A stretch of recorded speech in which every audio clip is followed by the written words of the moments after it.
আপনারা জানেন যে আসন্ন জাতীয় সংসদ নির্বাচনে সারা বাংলাদেশের ৩০০টি আসনে বিএনপি জোটগত বা বিএনপিগত ভাবে প্রার্থী ঘোষণা করা হয়েছে।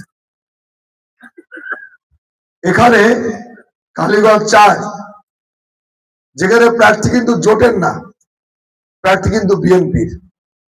জোটের প্রার্থী হলে মার্কা হয়তো কি ট্রাক, তাই তো বুঝতে হবে। জোটের প্রার্থী হলে মার্কা হয়তো ট্রাক, যেটা যেমন নুরু শেখ, তার প্রার্থী ট্রাক, উনি ট্রাক বাগানে ভোট করছে। আর রাশেদ সে ভোট করছে ধানের শীষ নিয়ে। ধানের শীষ কার প্রতীক বলেন তো?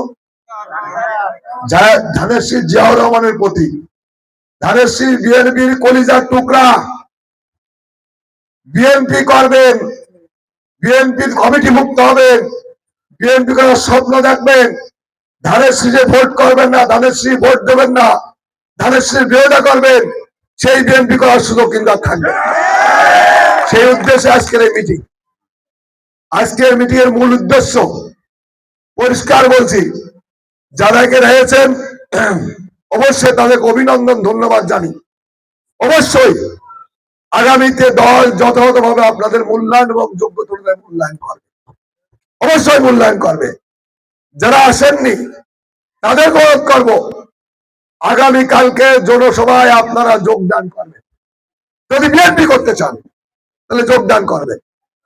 আর যদি মনে করেন যে আমরা বিএনপি করব, স্বতন্ত্র প্রার্থীর ভোট করব, স্বতন্ত্র প্রার্থীরা বিদ্রোহী প্রার্থী, বিদ্রোহী প্রার্থীরা বহিষ্কৃত প্রার্থী, বহিষ্কৃত প্রার্থী না, বহিষ্কৃত প্রার্থী কিনা। যে প্রার্থী বহিষ্কৃত হয় তার সাথে যদি কেউ ভোট করে, সে কি দলের সিদ্ধান্ত মানে? সিদ্ধান্ত না মানলে কি দল করা যায়? দল করা যায় না। অতএব আপনার অনুরোধ করব যে আপনারা যে যেখানে আছেন তারাও তো দলের লোক। আমি বিগত বলছিলাম সময় খুব স্বল্প, এই স্বল্প সময়ের ভিতর তাদের সাথে একটু যোগাযোগ করে কথা বলার চেষ্টা করেন। আমরাও কথা বলবো, আপনারাও কথা বলবেন। কাল পর্যন্ত আমরা দেখবো, আগামী কাল পর্যন্ত আমরা দেখবো। কালকের পরের থেকে আর কোনো সময় নাই। এই জন্য আপনাদের অনুরোধ করবো, সবার সাথে কথা বলেন। আর ভোট কি কোনো ভোট কে দেয়? ভোট দেয় জনগণ না ভাই?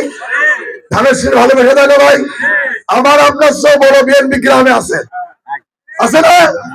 তাদের কাছে পৌঁছন, আপনারা তাদের কাছে পৌঁছন। আমার আপনার পরিচয় কি? কোনো পরিচয় আছে? দলের পদ পদবী, দলের পরিচয়, পরিচয় আছে?